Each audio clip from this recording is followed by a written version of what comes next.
Si vous êtes ici présent, ce n'est pas pour un homme. Mon frère, ma soeur, si vous êtes là, c'est pour lui. Et si vous êtes là pour lui, c'est pour que lui agisse.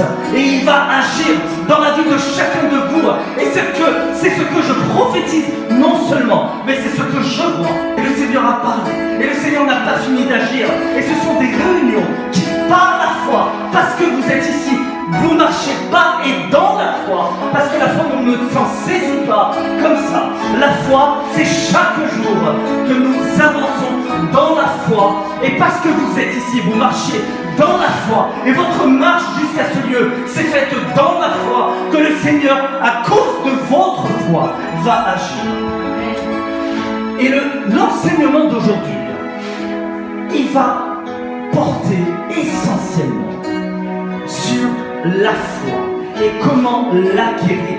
Nous allons voir des passages et j'aimerais vous dire que toute la parole de vie est foi. Car les cieux ont été créés par la foi du néant, elles ont été tirées et la lumière a jailli. Et comme celui qui a fait jaillir la lumière des ténèbres, aujourd'hui encore, il fait jaillir la lumière de nos cœurs. Et cette lumière, elle est en nous et elle vit en nous. Mais il est écrit dans Genèse, le Bereshit, dès le commencement, nous allons voir les fondements. Par quoi ça a commencé? Parce que marcher dans le prophétique, parce que pour entrer dans le fleuve, il y a une substance que je viens de citer, qui est indispensable, qui est la foi. Nous allons voir comment l'acquérir, mais surtout, comment la faire fonctionner. Parce que croire ne suffit pas. Il faut être également dans autre chose que uniquement dans cette conviction. Nous allons voir un passage, déjà pour commencer, Genèse 1, nous allons le lire, et puis Genèse 3, et puis par la suite, le Seigneur va conduire. Alléluia. Genèse 1. Il est dit de la création du ciel et de la terre. Au commencement, Dieu créa le ciel et la terre. La terre n'était que chaos et vide. Il y avait des ténèbres à la surface de l'abîme et l'Esprit de Dieu planait au-dessus de l'eau. Dieu dit qu'il y ait de la lumière et il y eut de la lumière. Dieu vit que la lumière était bonne et il sépara la lumière des ténèbres. Dieu appela la lumière jour et les ténèbres nuit. Il y eut un soir et un matin. Ce fut le premier jour. Dieu dit qu'il y ait une étendue entre les eaux pour les séparer les unes des autres. Dieu fit l'étendue et sépara ainsi l'eau qui est au-dessus de l'étendue de celle qui est au-dessus. Cela se passa ainsi. Dieu appela l'étendue ciel. Il y eut un soir et un matin. Ce fut le deuxième jour. Genèse 3. Le serpent était le plus rusé de tous les animaux sauvages que l'Éternel Dieu avait fait. Il a dit à la femme, Dieu a-t-il vraiment dit, vous ne mangerez aucun des fruits des arbres du jardin. La femme répondit au serpent, nous mangeons du fruit des arbres du jardin. Cependant, en ce qui concerne le fruit de l'arbre qui est au milieu du jardin, Dieu a dit, vous n'en mangerez pas et vous ne toucherez pas, sinon vous mourrez. Le serpent dit alors à la femme, vous ne mourrez absolument pas. Mais Dieu sait que le jour où vous en mangerez, vos yeux s'ouvriront et vous serez comme Dieu. Vous connaîtrez le bien et le mal. Verset 6. Elle prit de son fruit et mangea. Elle en donna aussi à son mari qui était avec elle et il en mangea. Leurs yeux à tous les deux s'ouvrirent et ils prirent conscience qu'ils étaient nus. Ils attachèrent des feuilles de figuier ensemble et s'en firent des ceintures. Alléluia. Vous allez me dire, pourquoi? Quel est le rapport entre ce qu'on a dit, le thème de la foi, et ces versets-là dès la Genèse? Nous connaissons tous ces versets. Mais il y a une chose, c'est que le serpent, parce qu'il a été déchu, Parce qu'il est descendu au deuxième ciel. Il a été déchu de son trône. À cause de l'orgueil, à cause de la jalousie, parce qu'il y avait déjà 3 trônes qui le précédaient. 3 trônes qui étaient avant lui, qui étaient celui du Père, du Fils et du Saint-Esprit. Mais à cause de son orgueil, il a chuté au deuxième. Et parce qu'il a été jaloux de ce que l'homme, l'humanité, a été faite selon l'image de Dieu, qu'il est allé uniquement pour tester, uniquement pour faire comparaître l'adoration que Adam et Ève avaient vers Dieu. Parce que ce qu'ils voulaient savoir, c'est est-ce que réellement le fruit de Dieu, est-ce que réellement ce qui a été créé par le Seigneur, l'Esprit, est-ce que réellement c'est un fruit qui va justement porter du fruit durable et en abondance? Car il y a ici une chose qui est certaine, c'est que c'est par la foi que nous adorons Dieu. Ce que le diable a essayé de faire, il a essayé de faire chuter 7 fois de Adam et Ève. Parce qu'il savait une chose, il savait que si leur foi allait faillir, il ne pourrait plus être en communion avec le Seigneur. Il ne pourrait plus être en relation parfaite et étroite avec le Saint-Esprit. Parce qu'ils étaient en train, en allant vers Dieu chaque jour, ils renouvelaient leur image vers Dieu. Ils renouvelaient leur image d'humain, mais surtout leur image spirituelle envers Dieu, envers le Seigneur. Le serpent, qui n'est pas autre que le serpent ancien, donc notre ennemi, l'ennemi de notre âme, qui est le diable. Il savait très bien que en changeant ce processus, il allait lui-même dominer sur les circonstances. Voilà pourquoi une chose est certaine, la foi, comme il est dit dans 1 Jean 4,5, a vaincu ce monde. La foi, frères et sœurs, c'est notre adoration envers Dieu. Plus nous allons vers lui, et plus nous renouvelons notre foi, nous nous fortifions, nous grandissons chaque jour. Car la foi, c'est dans l'épreuve. Cette épreuve-là qu'ils ont vécue, Adam et Ève, aurait dû avoir une chose et une finalité et un dénouement qui était la victoire. Parce que notre foi, c'est la victoire sur ce monde. Le but d'avoir une foi, c'est de remporter toutes les victoires. Car le Seigneur a mis en nous une substance qui n'est pas visible, une substance que personne ne peut nous enlever si nous sommes ancrés, si nous sommes positionnés dans nos fondements qui est la parole de Dieu. Et si à cet instant-là, nous avons plongé nos regards et notre foi qui a grandi dans cette parole, alors rien nous est impossible. Selon ce qui est écrit aussi, à celui qui croit, notre foi est un gain de temps. Notre foi est celle qui nous permet de ne pas faire de détour, mais celle qui nous amène droit au but. Nous pensons parce qu'il y a l'épreuve, et la foi ne peut être dissociée de les épreuves. Parce que le fruit de la foi, c'est l'amour. Le but, c'est d'arriver à la victoire par l'amour. L'une des premières conditions qui nous permettent d'avoir une foi inébranlable, une foi ancrée en lui.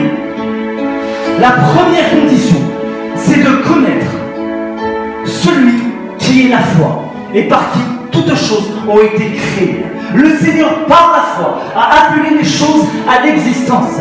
La foi est une conviction dans notre cœur, mais la foi est une promesse également. Il est dit que la foi est une garantie divine. Nous le voyons dans Hébreux 11. Il est dit que c'est la ferme assurance des choses que l'on espère, une démonstration des choses que l'on ne voit pas. Mais finalement, en connaissant le Seigneur, ce que nous voyons, ce ne sera pas avec nos yeux charnels, ce sera avec nos yeux spirituels, car il est question ici d'une marche, non pas par la vue physique, mais la foi, c'est marcher dans la foi par la vue spirituelle qui ne peut se faire sans la première condition, qui est une relation profonde et intime avec le Saint-Esprit et avec Dieu. La première des conditions pour avoir la foi, c'est de connaître celui qui a tout créé par la foi. Parce que la foi est le monde de Dieu. La foi, en grandissant en nous, va être un feu. Va être un feu qui grandit chaque jour. Et le feu va brûler. Le feu va anéantir l'épreuve qui est en face de nous. Car l'épreuve n'est qu'une prophétie. Et la foi et la prophétie sont des jumelles. Si l'une, qui est justement d'appeler les choses à l'existence, qui est par la proclamation, qui est la prophétie, alors la foi, c'est de s'en saisir. Frères et sœurs, la foi, j'ai dit que c'était le monde de Dieu. Parce que Dieu, nous l'avons vu dans la Genèse, sépara les eaux du ciel des eaux de la terre. Voilà pourquoi il est question ici d'élévation spirituelle pour acquérir la foi. Ça va s'acquérir par la relation, toujours une fois, profonde et intime, au travers de la parole de Dieu. Parce qu'il est écrit dans Romains 10-17 que la foi vient de ce que l'on entend, de la parole de Dieu. Mais il est également écrit dans Osée 4-6 que mon peuple périt faute de connaissance. La parole de Dieu va nous amener non pas la connaissance intellectuelle, car nous allons la lire dans le Réma, qui est la révélation. Et la foi ne peut marcher sans la révélation, parce que cette connexion avec le Saint-Esprit, cette relation avec le Père, avec le Seigneur lui-même, va nous amener à croire non seulement en lui, mais à le croire, à développer cette foi, mais dans la révélation. Nous ne pouvons croire que les choses vont s'accomplir si on le fait par notre propre chair. Parce que je l'ai dit que la foi ne prend pas soin de la chair pour en satisfaire les convoitises. Comme le dit Romains 13-14, c'est l'apôtre Paul qui le dit. Mais la foi s'appuie sur des choses qui ne sont pas visibles, mais dans la révélation, elles sont obtenues pour pouvoir marcher sur ce chemin de foi qui va mener à la victoire. Si nous voyons avec nos propres yeux, ça ce sont les yeux de l'homme charnel ou l'homme animal, selon ce que dit la parole, où il est question de sagesse humaine. Parce que, dès la Genèse déjà, le plan de Dieu a été établi. Adam et Ève ont recherché la sagesse et l'intelligence. Parce que leurs yeux se sont ouverts. Mais ce sont des yeux charnels qui se sont ouverts. Des yeux qui se sont ouverts à ce monde et non pas au monde spirituel. Parce qu'il n'a pas été dit que leurs yeux étaient déjà ouverts au monde spirituel, bien que c'était le cas avant que leurs yeux charnels s'ouvrent. Ils voyaient Dieu chaque jour, ils le contemplaient dans sa gloire, et tous étaient soumis et assujettis à Adam et Ève, parce que découlait d'eux, illuminait d'eux, une lumière qui jaillissait et qui était la gloire de Dieu.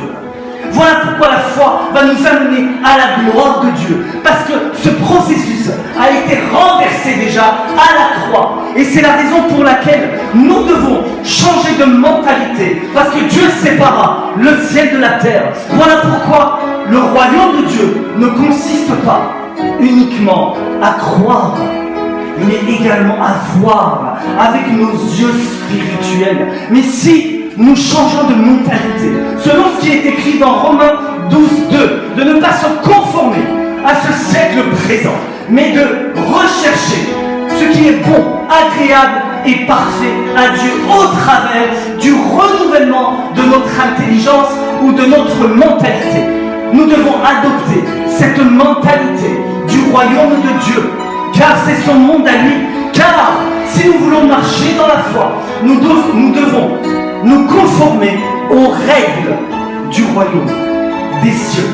Et à cet instant-là, parce que nos mentalités ont changé, alors dans ces conditions, nos yeux spirituels se sont ouverts, parce que nous allons comprendre les choses non plus charnelles, mais les choses spirituelles. La foi ne marche pas avec nos 5 sens, mais afin que nos yeux physiques puissent voir, il faut que nos yeux spirituels puissent voir d'abord, car ce n'est que l'invisible qui dirige le visible. Ce n'est que le spirituel qui régit le naturel.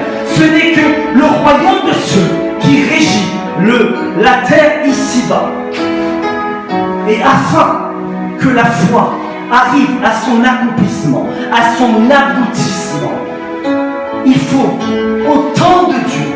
Parce que la foi fonctionne au temps de Dieu. Il faut que la volonté de la terre s'accorde avec celle du ciel et qu'elle ne fasse qu'un pour que la chose soit obtenue.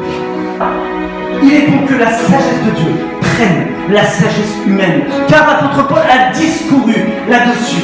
Il a dit que le royaume de Dieu ne consiste pas en une démonstration, en une sagesse humaine, mais en une démonstration de puissance et d'esprit. Mais la foi doit marcher dans l'humilité, car la foi va nous amener à manifester la puissance et la gloire de Dieu. Il y a 3 conditions pour acquérir la foi. La première, je l'ai dite, c'est connaître Dieu, le Créateur, comme Papa. Un Dieu Père, c'est un Dieu d'amour. Ce n'est pas un Dieu fouettard. Il faut aller vers lui. Et en allant vers lui, il va nous impacter. Il va nous transmettre.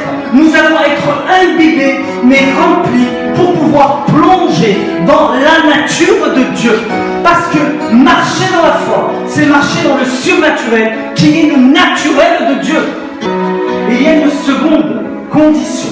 Parce que si la première c'est l'amour, la seconde condition c'est que la parole de Dieu est vérité.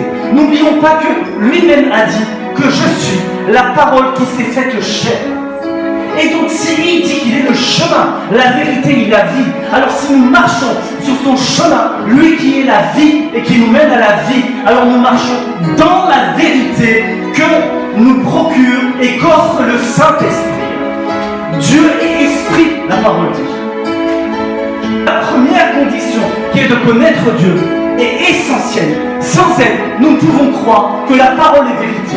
Il y a un ordre car Dieu est un Dieu d'ordre. La troisième des conditions pour pouvoir acquérir la foi est qu'une fois que nous savons qu'elle est vérité, alors nous savons que celui qui est en nous peut agir par nous et au travers de nous. Parce que nous devons comprendre et saisir que la foi va nous amener à manifester la puissance de Dieu. Ce que Dieu veut pour nous, c'est que nous puissions lui ressembler et être son extension en toutes choses. La troisième condition, c'est que nous avons le pouvoir qu'avait Jésus et qu'il a aujourd'hui et qu'il puisse agir. La foi est personnelle. La foi est individuelle. La foi est à la mesure de chacun de nous, comme il est écrit dans Romains 12:3, que la foi nous est donnée à la mesure de chacun. Voici pourquoi certains manifestent plus de puissance, plus d'onction que d'autres, car c'est un niveau de foi auquel le Seigneur veut nous amener. Et c'est la raison pour laquelle elle évolue par notre connaissance de la lecture de la parole de Dieu. Notre foi se développe. Nous ne pouvons rester à un même niveau de foi, puisqu'il est écrit que l'Esprit de Dieu se mouvait sur les eaux. Donc il est tout le temps en mouvement. Si nous ne sommes pas dans la foi, si nous n'avançons pas dans la foi régresse en nous. Le but du diable, ce qu'il a fait dans la Genèse, c'est d'amener Adam et Ève dans leur adoration à Dieu, amener cette adoration à l'état de nullité, c'est-à-dire au plus bas, voire atteindre le stade de l'incrédulité. Ils n'ont pu voir le Seigneur comme ils le voyaient avant, parce que l'incrédulité est un péché.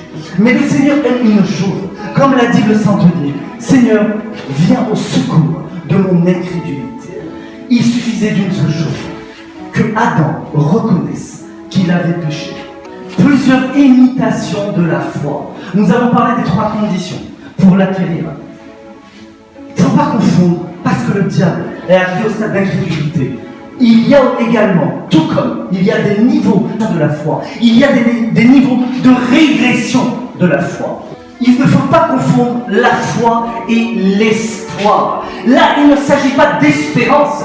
Je dis bien espoir. Car l'espoir, lui, ne consiste qu'à rêver, qu'à croiser les bras et qu'à le laisser agir en disant Seigneur, tu agis. Mais une chose est visible, la parole de Dieu en parle, que le Seigneur a déjà agi à la croix. Il a dit une chose merveilleuse, une phrase, tout est accompli.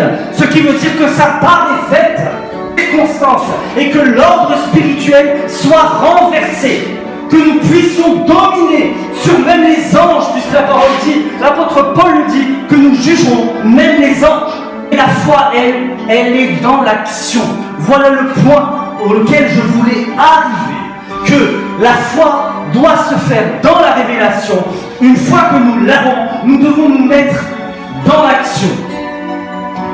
Et cette action-là, elle va se faire dans une marche prophétique, d'une marche christique, c'est-à-dire sur révélation de ce que Dieu a dit, afin que parce qu'il nous a donné les plans détaillés, que nous pourrons avancer pour la mener jusqu'au bout, au temps de Dieu.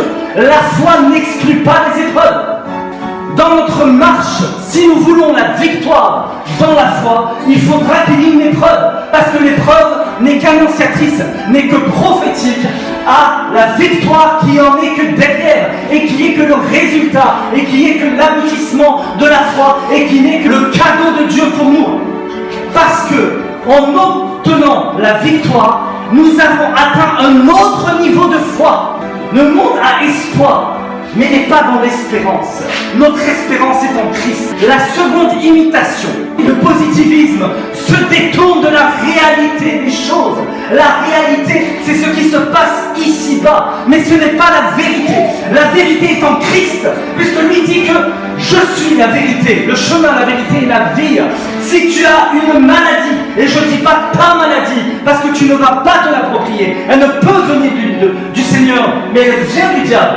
Mais si tu as une maladie et tu te dis que je ne suis pas malade alors que la maladie est là et que c'est la réalité, parce que les médecins l'ont constaté, tu es dans le positivisme, tu n'es pas dans la foi, c'est une foi négative.